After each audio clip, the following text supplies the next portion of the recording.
Cada día en Virtus te contamos la vida del santo que ilumina esta fecha. Hoy recordamos a San Tomás Becket, su misión, sus milagros y su legado de fe.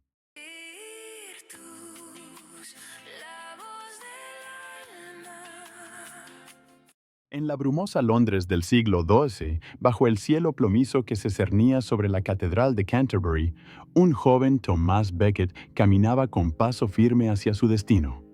Hijo de un comerciante normando, su vida había sido marcada por el contraste entre la opulencia y la austeridad, entre el poder terrenal y la búsqueda de lo divino.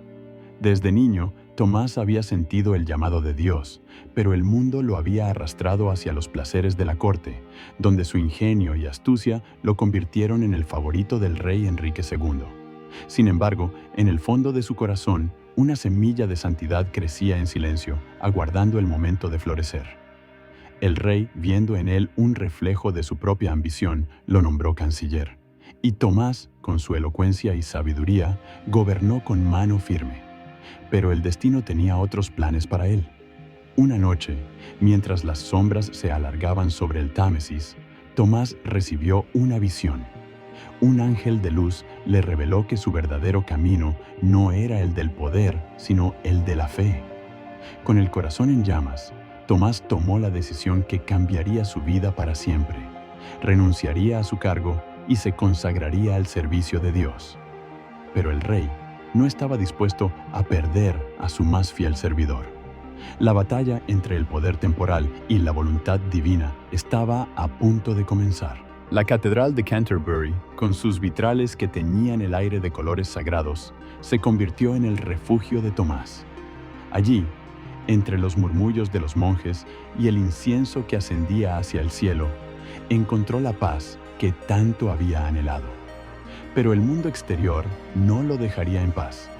El rey Enrique, furioso por su renuncia, lo acusó de traición y lo amenazó con la excomunión.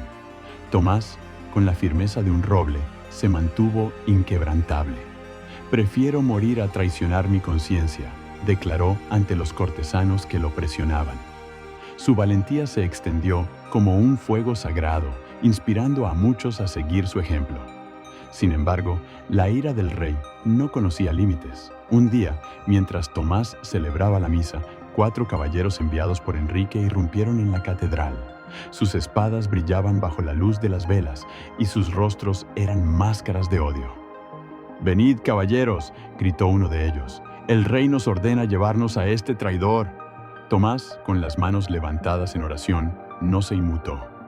«No temáis, hermanos», dijo a los monjes que temblaban a su alrededor. «Dios está conmigo. Que su voluntad se cumpla».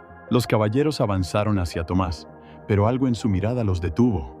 Era como si una luz celestial lo envolviera, protegiéndolo de la oscuridad que intentaba alcanzarlo. Uno de los caballeros, movido por una repentina duda, bajó su espada. «No podemos hacer esto», murmuró. «Es un hombre de Dios». Pero el otro, ciego por la ambición, lo empujó hacia adelante. «Cumplid vuestro deber», rugió. En ese instante Tomás, con una serenidad que desafiaba la muerte, se arrodilló ante el altar. «Señor, en tus manos encomiendo mi espíritu», susurró. Los golpes cayeron sobre él, pero su alma ya estaba en paz. La sangre que manchó las losas de la catedral se convirtió en un símbolo eterno de su martirio. Los monjes, horrorizados, se arrodillaron en oración, mientras el eco de los gritos de Tomás resonaba en los muros sagrados.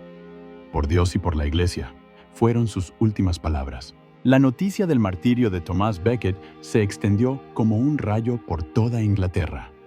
El pueblo, conmovido por su sacrificio, lo proclamó santo antes de que el Vaticano pudiera hacerlo.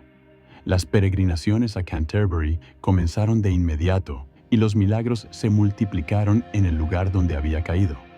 Se decía que su sangre, derramada en nombre de la fe, tenía el poder de sanar a los enfermos y devolver la vista a los ciegos.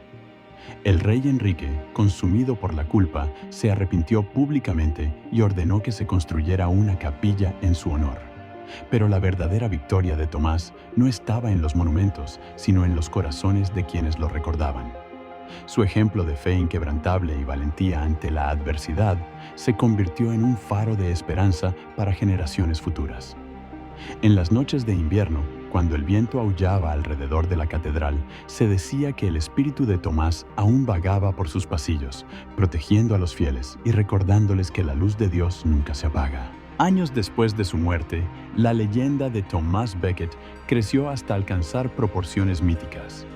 Se contaba que, en las noches de luna llena, su sombra aparecía en los vitrales de la catedral, bendiciendo a los peregrinos que llegaban en busca de consuelo. Los niños, con los ojos brillantes de admiración, escuchaban las historias de su vida con devoción, y los ancianos, con voz temblorosa, relataban cómo su intercesión había salvado a sus seres queridos de la enfermedad. La Catedral de Canterbury se convirtió en un símbolo de resistencia espiritual, un lugar donde el poder de la fe superaba al de los reyes y los tiranos. Tomás, desde el cielo, seguía siendo un guerrero, no con espadas, sino con oraciones. Su legado no era de conquistas terrenales, sino de almas salvadas y corazones transformados. Y así, mientras el tiempo pasaba, su nombre se grabó en la memoria de la humanidad como un ejemplo eterno de santidad y sacrificio. En el siglo XIII, el Papa Inocencio III canonizó oficialmente a Thomas Becket, reconociendo su martirio y su vida de santidad. Su fiesta se estableció el 29 de diciembre, un día en el que los cielos parecían abrirse para bendecir a la tierra. En Canterbury, las campanas de la catedral repicaban con alegría y los fieles se congregaban para celebrar su vida. Las velas iluminaban los rostros de los devotos y las oraciones se elevaban como un manto de luz sobre la ciudad. Tomás, desde el cielo, sonreía al ver cómo su sacrificio había dado frutos. Su historia se convirtió en un recordatorio eterno de que la fe verdadera no teme a la muerte, sino que la trasciende. Y así, mientras los siglos pasaban, su ejemplo seguía inspirando a hombres y mujeres a vivir con valentía y a defender sus principios, sin importar el costo. La Catedral de Canterbury, testigo de su martirio, se convirtió en un faro de esperanza para el mundo entero. Hoy, la tumba de Thomas Becket en Canterbury sigue siendo un lugar de peregrinación, donde millones de personas vienen a buscar consuelo y fortaleza. Su vida, marcada por la lealtad a Dios y la defensa de la justicia, sigue siendo un ejemplo para todos. En las noches de invierno, cuando el viento susurra entre los árboles, se dice que su espíritu aún camina por los pasillos de la catedral, recordándonos que la verdadera grandeza no está en el poder, sino en la humildad y la fe. San Thomas Becket, mártir y santo, sigue siendo un faro de luz en un mundo oscuro, un recordatorio de que el amor de Dios es más fuerte que cualquier adversidad. Y así, mientras el tiempo sigue su curso, su legado perdura, inspirando a generaciones a vivir con valentía y a seguir su ejemplo de santidad. Que su intercesión nos guíe siempre y que su luz nos ilumine en nuestro camino hacia la eternidad. Cada día compartimos una historia diferente, así que no olvides seguirnos para no perderte la próxima.